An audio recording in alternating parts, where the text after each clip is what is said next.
चिरञ्जीवितं वर्धयन्ति नमो गङ्गाय मुनयोर्मुनिभ्यश्च नमो नमो गङ्गाय मुनयोर्मुनिभ्यश्च नमः। ॐ शान्ति शान्ति शान्तिः।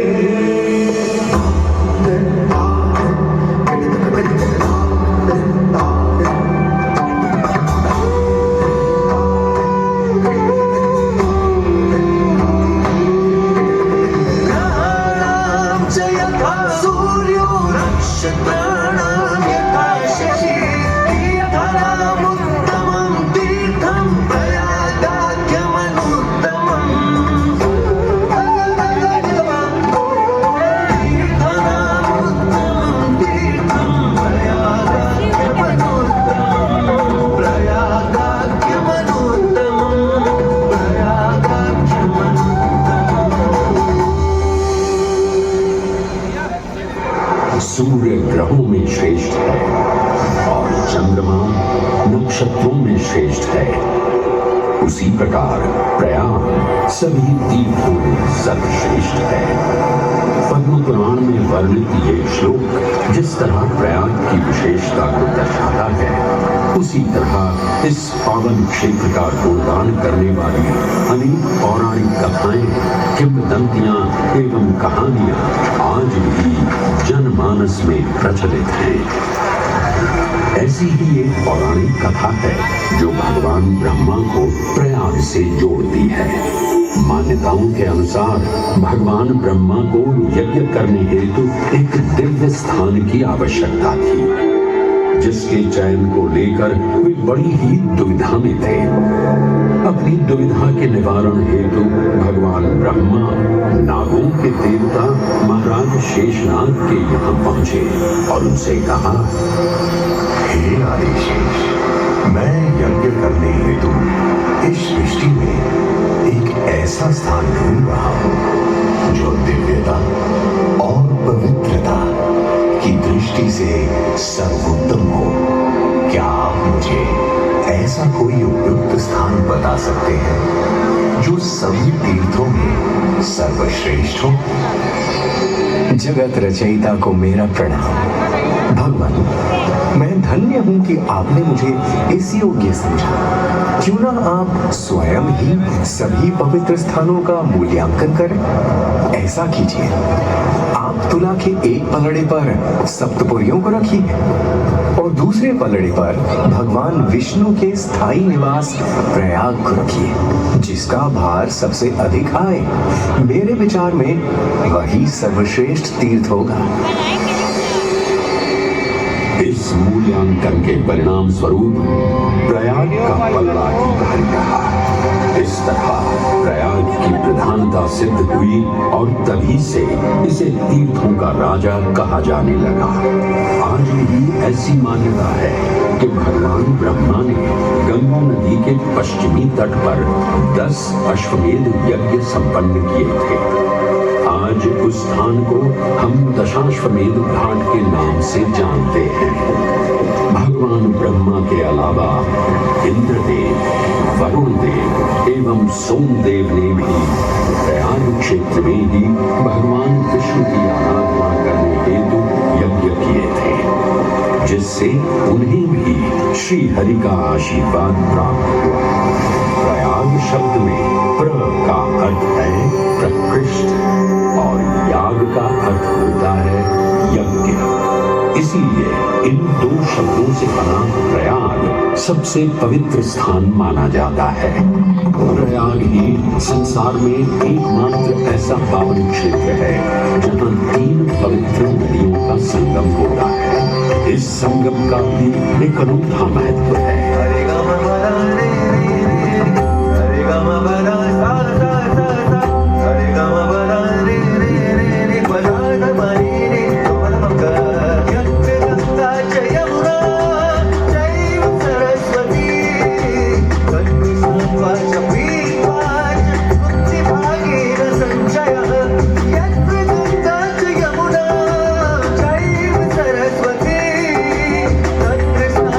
Chapi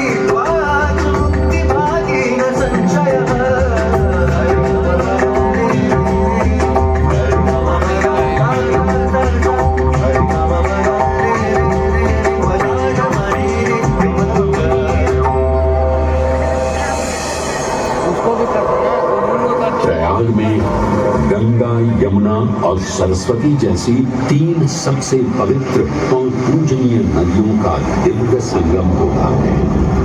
इन नदियों के संगम में स्नान करने एवं संगम का जल ग्रहण करने से मनुष्य मुक्ति का अधिकारी बन जाता है और इसमें किंचित भी संदेह नहीं है।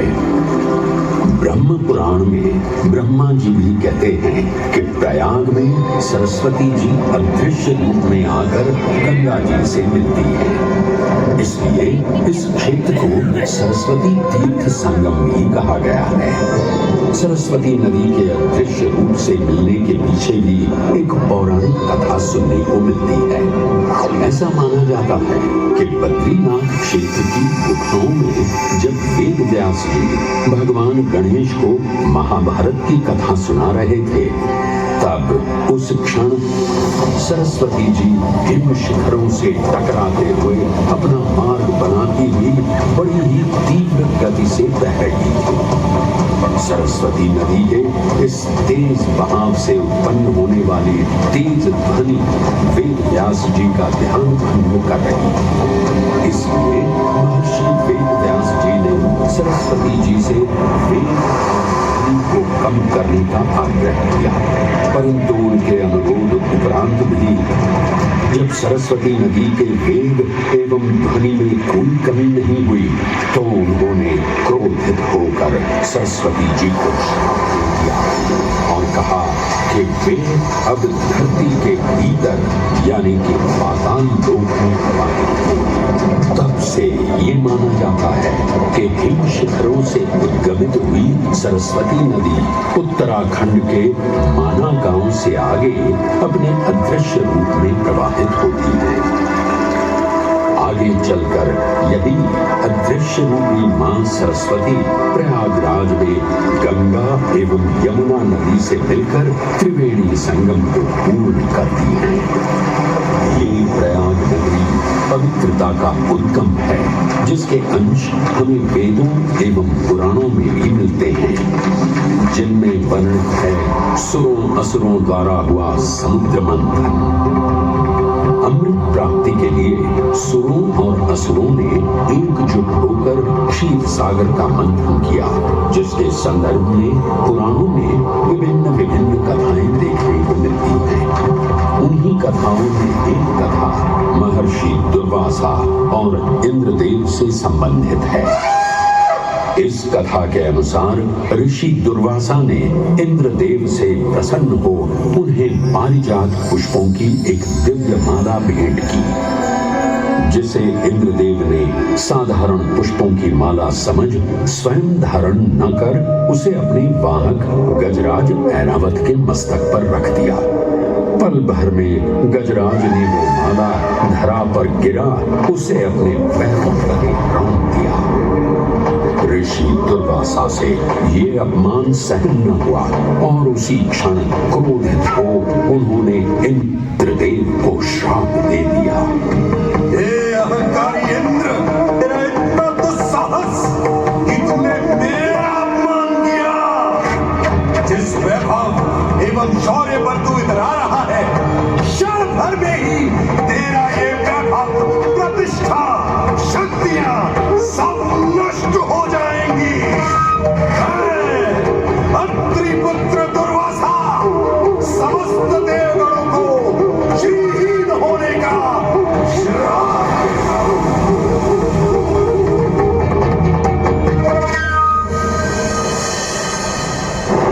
इस श्राप के परिणाम स्वरूप स्वर्गलोक से लेकर वैकुंठ धाम तक का सारा वैभव चला गया। जहां स्वर्गलोक में सभी देवता अपना वैभव एवं शक्तियां खो चुके थे, वहीं वैकुंठ धाम में मां लक्ष्मी भी क्षीर सागर की गहराइयों में चली गई। उनके जाते ही सृष्टि का संतुलन बिगड़ने लगा एवं असुर राजा बलि ने तीनों लोक अपने अधीन कर लिए। ये सब देखकर सभी देवतागण अपने श्राप के निवारण हेतु भगवान विष्णु की शरण में जा पहुंचे और कहने लगे, हे पालनहार, हे स्वामी, अब आप ही हमें इस श्राप से मुक्त होने का मार्ग बता सकते हैं, अन्यथा हम अपनी शक्तियों से सदैव वंचित ही रहेंगे और युद्ध में कभी भी असुरों का सामना नहीं कर पाएंगे। हे देवराज, ऋषि दुर्वासा के श्राप से सभी देवतागण जीवन मृत्यु के काल चक्र में बंध चुके हैं। इस काल चक्र एवं श्राप से मुक्त होने के लिए अब केवल एक ही मार्ग शेष है और वो है समुद्र मंथन। इस समुद्र मंथन से निकलने वाले रत्न ही आपके खोए हुए यश, वैभव और कीर्ति को पुनः स्थापित करेंगे। परंतु आपको इस मंथन के लिए असुरों के बल की भी आवश्यकता होगी, क्योंकि उनके बिना यह समुद्र मंथन संभव नहीं है। जैसी आपकी आज्ञा प्रभु, हम असुरों के साथ समुद्र मंथन करने के लिए तैयार हैं। देवताओं और असुरों ने एक मत होकर क्षीर सागर का मंथन करना स्वीकार किया। जहां मंदार पर्वत मथनी के रूप में आए तो वहीं वासुकी नाग को नेति की भूमिका मिली। भगवान विष्णु ने स्वयं कूर्म अवतार धारण कर मंदार पर्वत को उसका आधार प्रदान किया। क्षीर सागर को मथना शुरू किया गया और 14 रत्नों ने सबसे पहले हलाहल विष उत्पन्न हुआ। उस विष के प्रभाव को कोई भी देवता या असुर सहन करने में समर्थ नहीं थे। इस कालकूट विष से सृष्टि का विनाश हो सकता था। इसीलिए इस आपदा से बचाने स्वयं देवों के देव महादेव प्रकट हुए और उन्होंने इस विष का पान किया। ये सब देख मां पार्वती ने विष को भगवान शिव के कंठ तक ही रोक दिया। इस कालकूट विष के प्रभाव से महादेव का कंठ नीला पड़ गया और तभी से उन्हें नीलकंठ के नाम से भी जाना जाने लगा।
हलाहल के पश्चात समुद्र की गहराइयों से मां लक्ष्मी का आगमन हुआ, जिन्हें भगवान विष्णु ने वर्ण करके अपनी अर्धांगिनी बना लिया। इसके पश्चात समुद्र मंथन से एक एक कर कामधेनु गाय, पारिजात वृक्ष, चंद्र, कल्प वृक्ष, अपार सुंदर अप्सराएं, गंधर्व, शंख, उच्चैःश्रवा, वारुण एवं कौस्तुभ मणि जैसे अनेक रत्न उत्पन्न हुए। लेकिन सभी को जिस रत्न की सबसे अधिक प्रतीक्षा थी, उस रत्न का निकलना अभी बाकी था। अंततः आयुर्वेद के देव धन्वंतरी अपने हाथ में अमृत कुंभ लिए प्रकट हुए। अमृत कुंभ पाने की लालसा में सुरों और असुरों के मध्य एक घमासान युद्ध आरंभ हो गया। इसी युद्ध के दौरान स्वरभानु नाम का एक असुर अमृत कुंभ को अपने अधीन कर पाताल लोक की ओर चल दिया। तब अमृत कलश को वापस पाने हेतु देवतागण अपने आराध्य भगवान विष्णु का स्मरण करने लगे। तदोपरांत भगवान विष्णु एक सुंदर अप्सरा मोहिनी का रूप धारण कर पाताल लोक पहुंचे, जिसे देख सभी असुर सम्मोहित होने लगे।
अप्सरा कौन है? ये कहां से आई है? इसने तो मेरा मन ही मोह लिया। इसे तो मैं ही लेकर रहूंगा। इस सुंदर अप्सरा ने तो हम सबको सम्मोहित कर लिया है। हे सुंदरी, तुम कौन हो और यहाँ क्यों आई हो? हे असुरराज, मैं मोहिनी हूँ और आप ये समझ लीजिए कि मैं आप ही की सहायता हेतु यहाँ पर आई हूँ। हमारी सहायता हेतु? परंतु वो कैसे सुंदरी? मैं आपको ये ज्ञात कराने आई हूँ कि अमृत की असली शक्ति और गुण तो कलश के तल में विद्यमान है, जबकि ऊपर तो केवल जल मात्र है, जिसके ग्रहण करने से ज्यादा कोई लाभ न होगा। आप सभी इस अमृत को देवताओं के साथ बांट लीजिए। आखिर आप सभी ऋषि कश्यप के ही तो पुत्र हैं। देवताओं के साथ अमृत बांटने से एक तो आपका वैभव बढ़ेगा और दूसरा जो अमृत का फलदायक भाग है उसे आप ही ग्रहण कर सकेंगे। हे मनमोहिनी, तुम सत्य ही कह रही हो, परंतु अगर हमने ये अमृत कलश देवताओं को दे दिया तो क्या पता वे सारा अमृत स्वयं ही ग्रहण कर लें और हम सभी असुर इससे वंचित ही रह जाएं। आप निश्चिंत रहिए, ऐसा कदापि नहीं होगा। मैं स्वयं ही सभी सुरों और असुरों को अमृत पान करवाऊंगी और साथ ही साथ ये सुनिश्चित भी करूंगी कि अमृत का फलदायक भाग आप सभी को ही प्राप्त हो। बस फिर क्या था, भगवान विष्णु की अपरंपार लीला आरंभ हुई। जहां एक ओर सभी देवतागण विराजे तो वहीं दूसरी ओर सभी असुर। मोहिनी रूप धारण भगवान विष्णु एक एक कर सभी देवताओं को अमृत पान करवाने लगे, जिससे वे पुनः अपनी शक्तियां प्राप्त कर सके। परंतु स्वरभानु नाम का असुर जल्द ही भगवान विष्णु की ये चालाकी भांप गया और चुपचाप देवता वेश धारण कर उन्हीं के बीच में जाकर विराजमान हो गया। तब जैसे ही मोहिनी स्वरभानु को अमृतपान कराने हेतु अग्रसर हुई, ठीक उसी क्षण सूर्य एवं चंद्रमा स्वरभानु का असली रूप पहचान गए। ये ज्ञात होते ही भगवान विष्णु अपने मूल रूप में परिवर्तित हो गए और अपने सुदर्शन चक्र से स्वरभानु का सिर धड़ से अलग कर दिया। परंतु तब तक अमृत की 2 बूंदें स्वरभानु के कंठ से उतर चुकी थी, जिसके चलते वो अमर जड़त्व प्राप्त कर चुका था। इस तरह स्वरभानु के कटे हुए सिर के भाग को राहु का नाम मिला और धड़ को केतु के नाम से जाना जाने लगा। माना जाता है कि प्रतिशोध की ज्वाला में ज्वलित राहु एवं केतु सूर्य एवं चंद्रमा पर ग्रहण लगाते हैं। इस प्रकार सूर्य और चंद्र पर ग्रहण लगना राहु और केतु का प्रतिशोध माना जाता है। भगवान विष्णु की ये लीला देख सभी असुर अचंभित हो उठे। इससे पहले कि वे कोई प्रतिक्रिया दे पाते, भगवान विष्णु के वाहन पक्षीराज गरुड़ ने शीघ्रता से अमृत कलश को उठा लिया और अपने साथ लेकर स्वर्गलोक की ओर उड़ चले। कहते हैं पक्षीराज की इस यात्रा के दौरान पृथ्वी पर 4 जगह अमृत की कुछ बूंदें छलक कर गिर पड़ी थी और इन बूंदों से उन नगरों की नदियों के पानी में अमृत जैसे गुण आ रहे थे। वे 4 स्थान हरिद्वार, प्रयाग, उज्जैन एवं नासिक है और यही कारण है कि इन 4 नगरों में कुंभ का पर्व मनाया जाता है। ऐसी भी मान्यता है कि एक दिव्य दिवस एक सांसारिक वर्ष के बराबर होता है और पक्षीराज गरुड़ की यात्रा में 12 दिन लगे थे। इसीलिए हर 12वें वर्ष में कुंभ पर्व मनाया जाता है।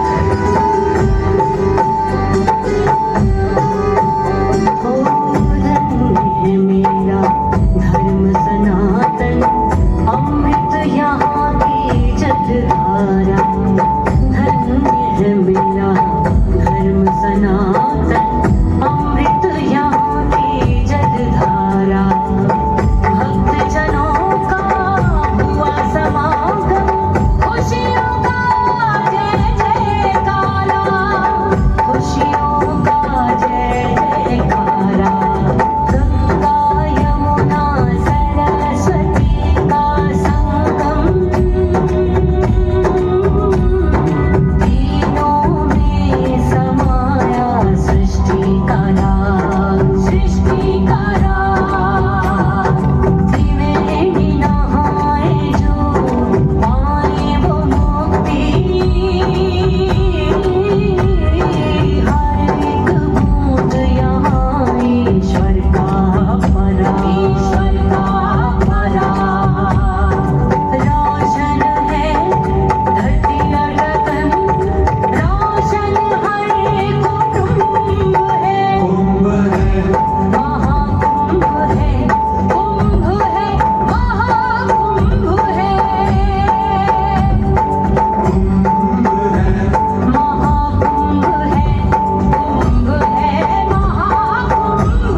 पहले इधर तो बना ले।